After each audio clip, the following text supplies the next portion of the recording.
قلب و فرق و چنگ و دندان مهاجم بشکنم، قلب و فرق و چنگ و دندان مهاجم بشکنم.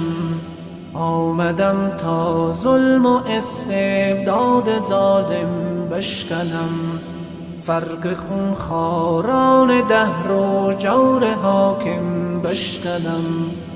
بیخ و بنیاد دموکراسی برآرم از جهان، بیخ و بنیاد دموکراسی برآرم از جهان. غربیان را دوست و هم پیمان و خادم بشکنم، غربیان را دوست و هم پیمان و خادم بشکنم. آمدم تا ظلم و استبداد ظالم بشکنم، فرق